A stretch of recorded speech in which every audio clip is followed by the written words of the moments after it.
Engkanto, multo, tiktik, aswang. Mga karanasang hango sa tunay na buhay, mga kaganapan na mayroong basihan.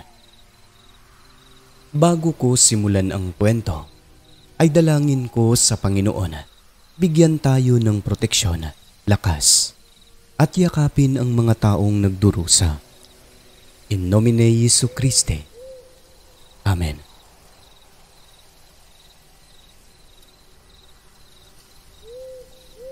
Good day, Sir Alex. Ako nga pala ulit si Leopoldo ng Davao de Oro at meron po akong ibabahaging nakakatakot na mga kwento. Karanasan po ito ng tiyahin ko na itago na lang natin sa kwentong ito bilang si Tita Maya. Dalaga pa siya nang mangyari at kasalukuyang guro siya noon sa isang paaralang pang-elementarya.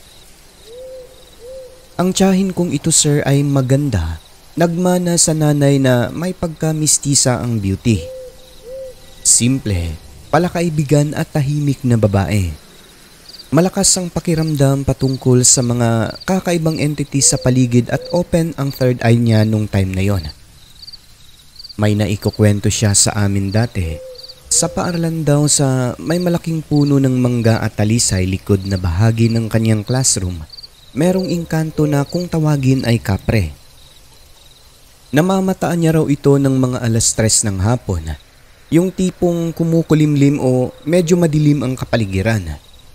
Kung minsan naman ay kapag magtatakip silim na, mukha lang yung kanyang napapansin, napasipat-sipat daw sa mga paaralan at sa kanyang pagkakatansya, sir, ay kasing taas ng bubong ng kanilang classroom.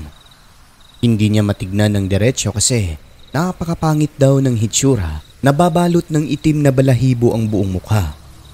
Yung mga estudyante naman po ni Mama, pinagbabawalan niya na maglaro sa ilalim ng mga puno na yon. Sinasabi niya na lang sa mga ito, meron daw siyang nakikitang malaking ahas doon kaya ang mga bata ay sumang-ayon din naman dahil natakot na baka makagat. Pero ang totoo noon, kapre ang kanyang namamataan sa likod ng mga punong yon. Hindi niya sinasabi sa iba ang kanyang mga nasasaksihan sa loob at labas ng paaralan, Sir Alex, kasi baka mapagkamalang baliw na guro ng mga kapwa niyang magtuturo. Pagkukwento pa nito, magtataka na lang daw ang iba kung minsan pagkauwian na ng hapon, yung tipong dumidilim na, bigla na lang parang may iniiwasan si Tia Maya habang naglalakad. Yun pala, may nakikita siyang hindi nakikita ng kanyang kasama. Kung minsan babaeng walang mukha na bigla na lang daw susulpot tapos tumatago sa mga dingding ng building. May isang pagkakataon pa noon, Sir Alex, na nakakita rin daw siya ng bata sa kisami ng isang paaralan doon na ginawang bodega ng mga gamit sa paggagarden. May sirang butas daw kasi ang kisami na yon at nagtataka siya kasi sa kanyang peripheral vision may gumagalaw daw sa butas na yon. Nang mapalingon siya doon, mukha raw ng isang bata na halos mata lang ang makikita kasi sobrang itim at parang nabubulok ang hitsura. Pero sa kabila ng mga nararanasan niyang pagpapakita ng iba't ibang nilalang, pagpaparamdam, hindi nagpapahalata ang aking tiyahin. Hindi niya pinapansin at hindi nagpapadala sa takot. Nananalangin na lang sa isip. At kahit papano ay okay naman po siya noon.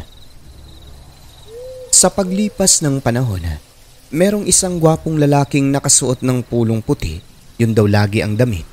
Padaan-daan sa classroom nila tuwing Biyernes ng 2:00 ng hapon at kung minsan ay 5:00 pasado na.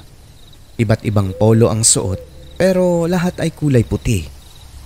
Unang napuna ng aking Tia Maya, halatang may gusto sa kanya bunsod ng ang tamis daw ng ngiti nito, sir, sa tuwinang magkakatitigan sila ng aking tiyahin. Hanggang sa di nagtagal noon, nagkausap daw talaga sila ng guy na yon kasi nga abang daw ng abang sa kanya na matapos ang klase sa hapon, di kalayuan mula sa kanyang classroom, nakaupo malapit sa mga bulaklak na may nakaharang na mga tire ng sasakyan, sir, o yung ginawa bang harang ng mga bulaklak para di maapakan. Doon daw nag-i-stay ang lalaki na yon, pasulyap-sulyap kay mama. At yun na nga, ito raw mismo ang lumapit sa kanya at nagtanong. Pagkukwento pa ni Tia Maya, ibang-iba manamit ang lalaking ito, parang foreigner daw ang dating at may bulaklak pa sa damit. Mabango rin daw ang lalaki sir na nagpakilala sa kanya sa pangalang Siren. Ibang-iba umano ang amoy ng pabango kumpara sa mga perfume na nabibili. Basta, nakaka-attract daw talaga Sir Alex. Idagdag mo pang ang gwapo ng lalaki na yon kaya naman, kabirong wika pa ni Tia, mukhang malalaglag daw ang kanyang panty. Nagkakausap lang daw sila noon in distance, mga mahigit 1 metro ang layo. Hindi lumalapit yung lalaki at ganun din naman po ang aking tiyahin. Kung baga sa madaling sabi Sir Alex, hindi nagkadikit yung kanilang mga damit at ni minsan ay hindi raw nahawakan ni Tia. Inakala niya pa nga na sobrang mahiyain ni Siren. Idagdag mo pang kung manalita, napakalambing daw talaga Sir Alex. Mahinhin na, tipong ang bait-bait daw talaga. Nang magkausap na nga sila, sino bang pinupunta mo rito Siren? Kasi napapansin ko tuwing Biyernes ka lang dito sa school eh. Meron lang akong sinusundo. Anak mo? Hindi. Wala pa akong anak. Wala nga akong nobya eh. Pamangkin ko lang. Pero bakit Biyernes ka lang dito? Tuwing Biyernes kasi kami umuwi sa amin kasama ko yung pamangkin ko. Kaya pala.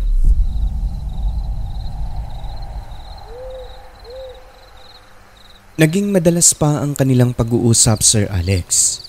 Nagtaka na lamang ang mga co-teacher ni Tia kasi nagpapaiwan ito sa paaralan at umuwi ng hapon na masyado o yung tipong dumidilim na. Yun pala, merong hinihintay at kinakausap na guy. Hanggang sa isang pagkakataon, inimbitahan si Tia ng lalaki sa bahay nito. Hindi pumayag ang tiyahin ko kasi sinusunod nila ang tradisyon na lalaki ang magpunta dapat sa mga bahay ng babae kapag aakyat ng ligaw. So nag-okay naman daw si Siren pero ni minsan hindi ito dumalaw kina Tia. Ang laging sinasabi, maraming inaasikaso. Dumating sa point na inaya siya nito sir na magtanan. Siyempre nagalit si Tia Maya. Hindi nga pumayag na magpunta lang sa bahay ng lalaki magtanan pa, di ba? Saad pa niya, kahit gwapo at mabango raw si Siren, hindi talaga siya magpapadala kung kaya. Ang nangyari, napagsalitaan niya ang lalaki. Ang baba naman ang tingin mo sa pagkatao ko. Irespeto mo naman ako. Kung gusto mo talaga, ikaw yung umakyat ng ligaw sa bahay namin. Magpakilala ka sa mga magulang ko. Hindi yung aayain mo akong magtanan. Ano ka, siniswerte? Pasensya ka na, Siren. Simula ngayon, ayoko na munang makausap ka dito. At kailanman ay hindi ako papayag sa nais mong mangyari. Kaya umuwi ka na. Hindi sumagot ang lalaki sir pero halata sa mukha na nagalit. Kasi lumalaki raw ang mata na tipong pinipigilan ang sarili at naluluha. Ilang sandali ay tumalikod ito at lumisan. Si Tia naman nakatayo lang sa bungad ng kanyang classroom. Hinihintay na makaalis ang guy. Pauwi na rin nun ang nagbabantay ng kantina. Nadaanan niya si Tia na nakatayo lang sa bungad kaya sinambit niya na sabay nang umuwi kasi magtatakip silim na. Tumango naman si Tia Maya sir at sumabay na rin kay Mang Ador. Sabi pa nito, ang lamig ng hangin kanina dito no? Sagot naman ni Tia, oo, laging malamig dito tuwing hapon. Ngayon lang ako nakaramdam ng pagkamalinsangan kasi naiinis ako Mang Ador. Ano namang kinaiinisan mo? Ay. Ma'am, may tatanong lang ako sa'yo, huwag mo sanang ikagalit ha? O bakit? Nakabayad naman ako sa mga utang ko sa'yo, di ba? Hindi, iba ito ma'am, hindi tungkol sa utang mo sa kantin. O ano yon? Napapansin kasi namin ma'am, lagi kang nagpapaiwang mag-isa dito sa classroom mo. Madilim ka nang umuwi, meron ka bang problema? Ha? Wala naman. Huwag ka magalit sa akin Ma'am Maya ha, pero bakit napapansin namin ma'am parang nagsasalita ka mag-isa lagi dyan sa classroom mo at dito sa labas tulad kanina? Pinagmamasdan lang kita ma'am. Ha? Teka mga Dor. May kausap naman ako kanina ah. Hindi, mag-isa ka lang po. Teka. Hindi mo ba nakita yung kausap ko rito kanina lang? Saan ma'am? Sino? Kinikilabutan naman ako eh. Mag-isa ka lang po rito kanina pa ma'am. Kinukumpas mo pa nga yung kamay mo parang may kinakausap ka at galit. Kinilabutan silang pareho nun kaya dali-dali nang umalis. Bagaman nakakakita ng mga hindi normal ang aking tiyahin sir, unang beses mangyari sa tanang buhay niya na may kinakausap na hindi nakikita ng iba. Pero nang mga sandaling yun ay nag-alibay na lamang si Tia Maya at sinabi kay Mang Ador na magmadali kasi dumidilim na. Yung kanina. Wala yun. Pinapractice ko lang yung gagawin naming activity ng mga co-teacher. Pero si Mang Ador hindi kumbinsido sa mga pahayag ni Tia Maya. Halata sa mukha nito na alam niyang nagsisinungaling si Tia at talagang nararamdaman din ito na merong kakaibang nangyayari. At yun na nga po sir, nang dahil kay Mang Ador, doon lamang napagtanto ni Tia na yung kinakausap niyang guy ay hindi normal, kundi isang engkanto kasi pagkaalis daw nito, dumaan pa sa tapat mismo ni Mang Ador papunta sa gate ng eskwelahan. Papaanong hindi man lang nito nakita o napansin ang gwapong lalaki. Tapos may mga teacher na pinag-uusapan daw si Tia kasi nga nagsasalitang mag-isa. So sa madaling sabi noon, engkanto ang manliligaw ni Tia Maya na ilang linggo na niyang nakakausap sa eskwelahan. Matapos nun sir, makalipas lang ang ilang araw ay sumama ang pakiramdam ng aking tiyahin. Nagkasakit. Kaso pagdating sa hospital Sir Alex, hindi matukoy-tukoy kung ano ang kanyang sakit. Kaya nang dahil doon, nagsubok sila sa isang albularyo sa kabilang baryo. Ayon kay Tia, kahit wala naman daw silang sinasabi pero papasok pa lang, nalaman na agad ng albularyo ang sitwasyon ni Tia Maya. Na ayon dito, nagustuhan daw ng isang engkanto at balak dalhin sa palasyo nito. Yung hinliliit ni Tia noon, sobrang haba raw ng isa Sir Alex na napaka-imposibleng mangyari. Hindi naman daw inborn yon kasi hindi naman daw po ganun yung kanyang kamay. So ang ginawa nun ay dinasalan siya at may mga ritual na ginawa tapos sinarado ng albularyo ang kanyang third eye. Sa maniwala kayo o hindi Sir Alex, gumaling ang tiyahin ko sa sakit na hindi matukoy-tukoy sa ospital. Tapos yung kanyang mga daliri ay bumalik sa normal. Awa ng Diyos pagkatapos nun, bumuti ang kanyang kalagayan. Sa nangyari sa kanya, may naniniwala at meron din namang hindi pero ganun talaga ang tao. Iba't iba ang reaksyon sapagkat may mga taong ang pinagbabasehan ay to see is to believe. Hindi maniniwala ang mga yan kung wala kang patunay kaya ang makakaintindi lang talaga sa iyo ay yung mga merong karanasan sa kababalagan. Pero nung pinaputol ang malalaking puno sa eskwelahan kasama yung sa likod na bahagi ng classroom nila Tia, noong pinagsasapian ang mga bata sa paaralan lalo na mga babae, doon lamang po naniwala yung iba. Sadyang ang mundo ay hindi lang para sa tao, kung hindi para rin sa mga engkanto at iba pang nilalang na hindi natin nakikita. Sa mga naging karanasan ni Tia Maya, sabi niya sa amin sir, kung may nararamdaman sa katawan ay agad na magpatingin sa doktor. Kung walang makitang sakit, yun na ang hudyat na magpunta ka na sa isang albularyo kasi merong mga bagay sa mundo na walang tiyak na kapaliwanagan. Pagkat ang mundong ibabaw ay hindi lang tao ang naninirahan kundi meron pang iba na hindi lang natin nakikita.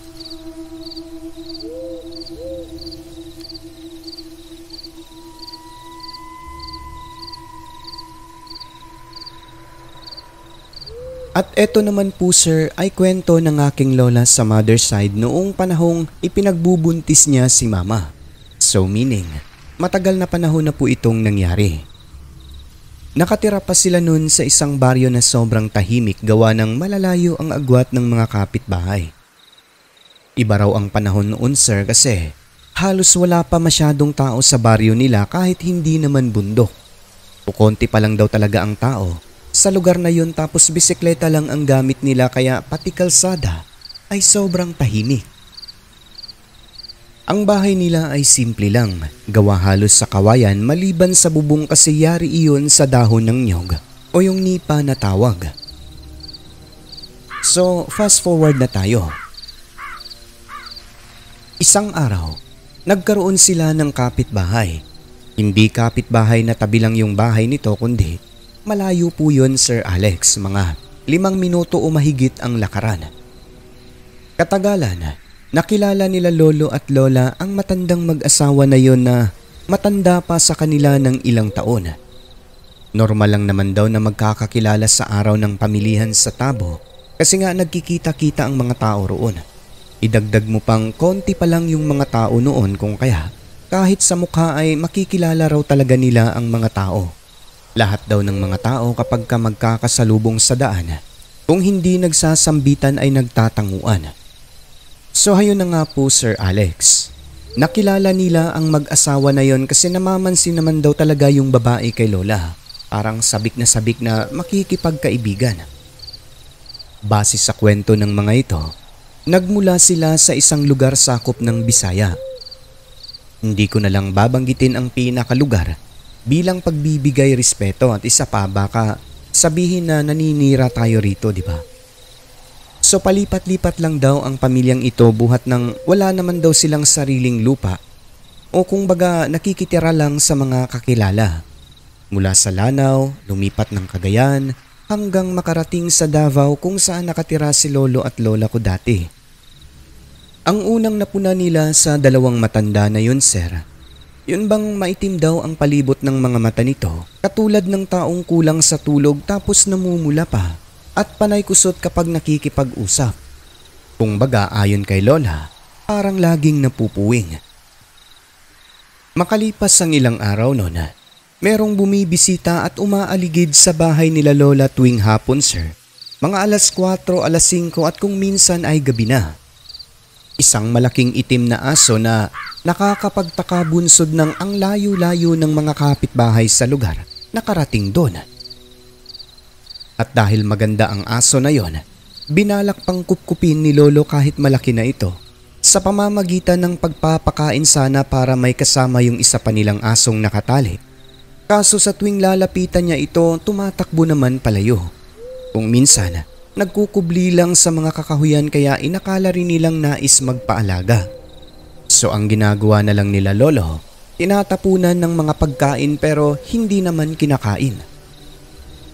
Tungkol naman po doon sa isang aso nilang nakatali, kapag makita nito ang bisitang aso halos maputol daw ang tali kasi galit na galit. Pero kung iisipin ay gano'n naman talaga, pag merong dayong aso magagalit talaga yan at makikipagdumog pa, di ba? Ang hindi nila namalaya noon, yung pagiging agresibo ng aso nilang nakatali sir ay meron iba pang kahulugan kasi may mga pagkakataon na kahit alas 5 pa lang ng hapon, umaalulong ito tapos susundan ng pagtahol na akala mo nakakita ng kalaban.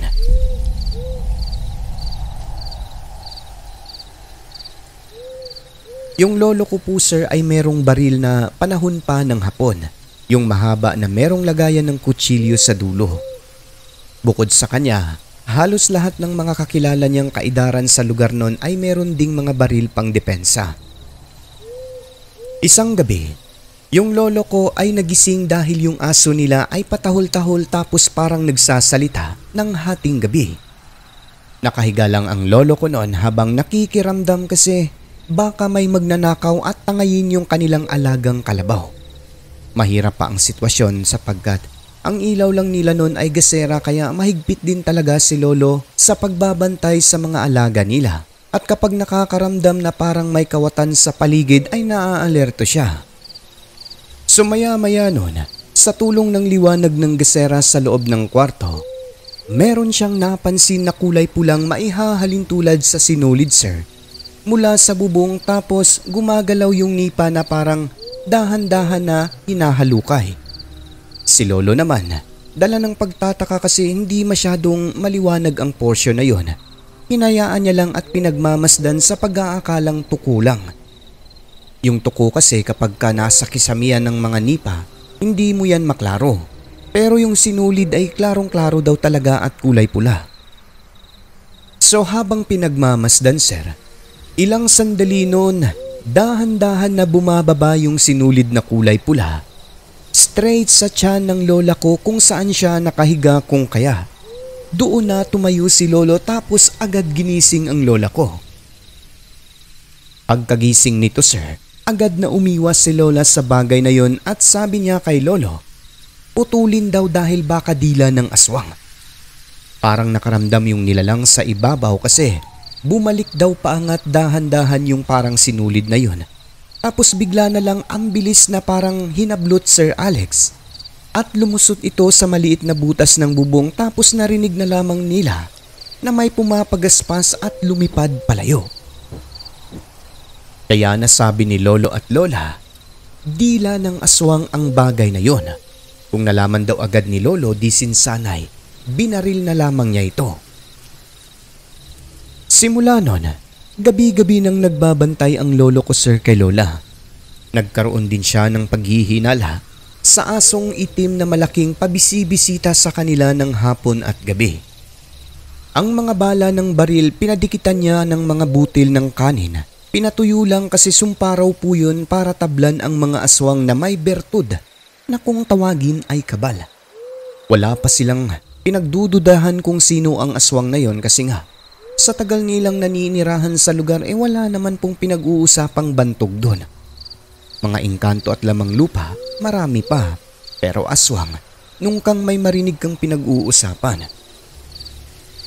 Hanggang sa isang gabi pa Sir Alex kung kailan, maliwanag na maliwanag ang sikat ng buwan.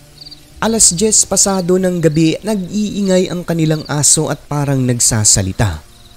Dito'y alerto si Lolo kasi ganun na ganun ang ugali ng aso nila nung may dila ng aswang na lumusot sa bubong. So kinuha niya ang kanyang mahabang baril sir at nakatingala sa bubong nakahiga sa pag-aakalang may lulusot na naman doon na dila. Na kung mangyari yon, talagang babarilin niya ng walang pag-aalinlangan. So habang nakikiramdam, hindi tumitigil sa pagwawala ang kanilang aso kung kaya inobserbahan ito ng aking lolo. Nang pagmasdan niya ang direksyon na tinitignan ng alaga sa likod ng bahay nila sa mga puno ng saging, nakita ni Lolo sa siwang ng dingding sa tulong ng napakaliwanag na sikat ng buwan na may gumagalaw na dahan-dahan hanggang sa rumehestro sa kanyang paningin ang asong malaki na nakapwesto sa gilid ng puno. Nakadapa lang ito, nagmamasid sa bahay nila Lolo. Walang iba kundi ang asong binalak niyang kupkupin. Animoy may utak kasi sa kwarto lang talaga nila Lolo nakatingin. Kaya dun pa lang nasabi ni Lolo na isa itong aswang. Yung bintana nila sir ay gawa lang sa kahoy. Makikita mo talaga sa labas kung aalisin ang takip. At ang pinakatakip lamang po nun yung tabing niya ay sako na makapal.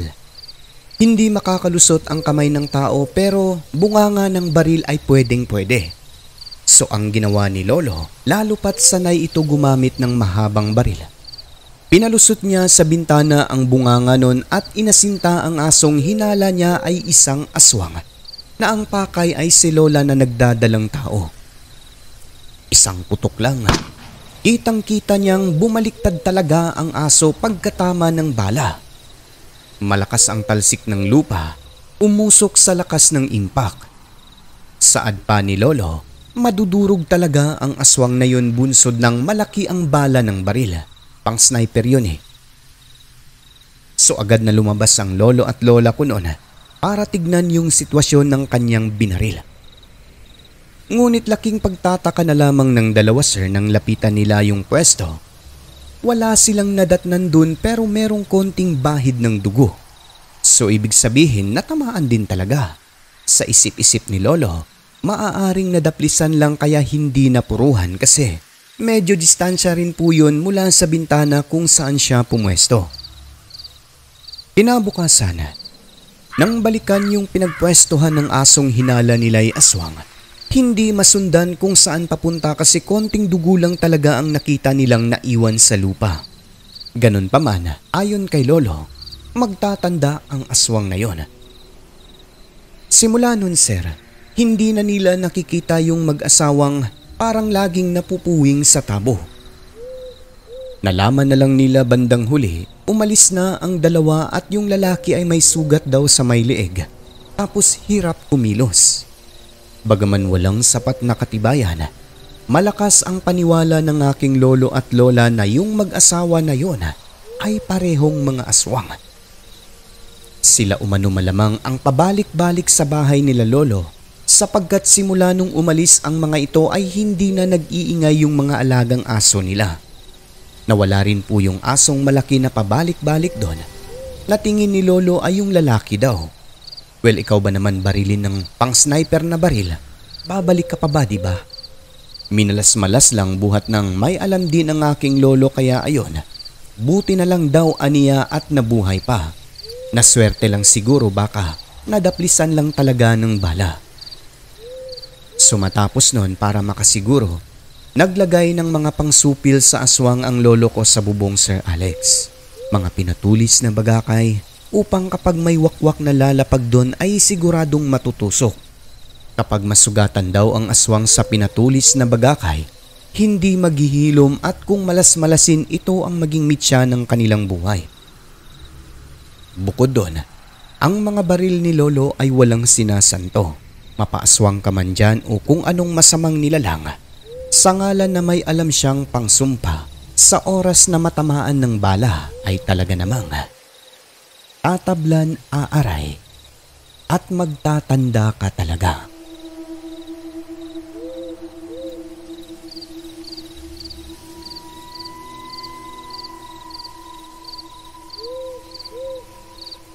At dito ko na po muna puputulin ang kwento ng aking lolo Sir Alex buhat ng napahaba na po tayo.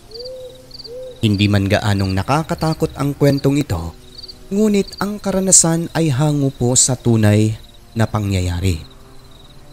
Lubos na gumagalang. Leopoldo ng Davao de Oro.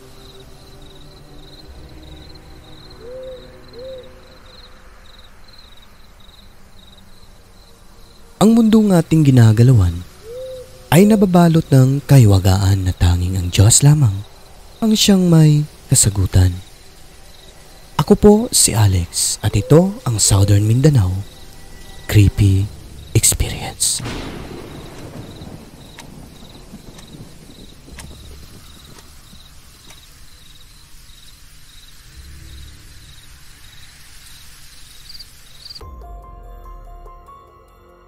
At ngayon ay madako naman po tayo sa ating membership shoutouts mga igan. At siya nga pala, shoutout kay Ma'am Cynthia Abellanosa ng USA. Maraming salamat po ma'am sa suporta po sa ating programa.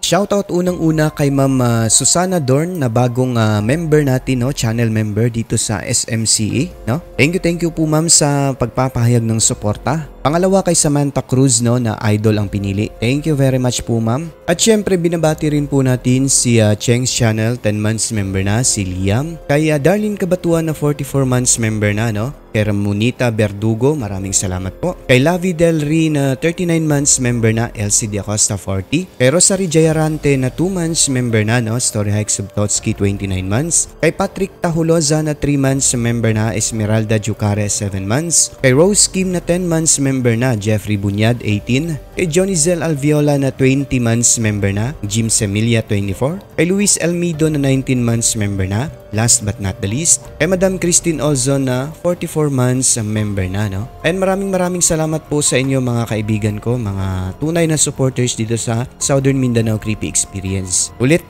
taos puso po ang inyong narrator na nagpapasalamat sa walang sawang pagbibigay suporta po sa ating programa. At syempre sa mga commentators ng ating last video upload, no, mga kaibigan ko, At siya nga pala, thank you din po sa mga nag-subscribe sa ating SMCE compilation channel, mga kaibigan ko. Konting-konti na lang at okay na po yun, no? Kaya mag-subscribe na po. Binabati ko unang-una si Christy Harm ng Germany, no? Sa yung mga commentators natin, si Arlene Kulsbesa, German Marasigan. Maraming salamat sa no skipping ads kay Jonathan Barba, kay Nimwell Joshua, kay J. Van Joy Gia, no? Ayan, thank you. Kay Rosel Arana, no? Ayan, kay Tiger Lily. At syempre kay Hazel Fiesta, kay Rexy Abergas, kay Merly Kapili, kay Ramonita Berdugo, kay Kagi Tumaob, kay Ronaldo Cabansag, ayan, kay Heidi Gregorio, Maria Perez, kay Lia Montero. At syempre kay Red Guns, no? Kumbatigi daw. Simula 2019 hanggang ngayon. So, sige, thank you po. Kay Virginie Pilingon, ayan, last but not the least, kay Madam Mary Acelar. Sa susunod na po tayo mag-shoutout sa SMCE compilation, mga kaibigan, pag okay na po yung subscribers count doon. Again, maraming salamat po sa inyo lahat. At sa lahat ng mga silent listeners ay welcome po kayo sa ating channel. Pumasok na po kayo at i-hit ang subscribe button. Siyempre, huwag kalimutan ang notification bell upang updated kayo sa mga bago at nakakasabik nating mga kwento. Muli mga kaibigan, maraming salamat po sa inyong lahat. Huwag kalimutang tumawag sa taas. I love you.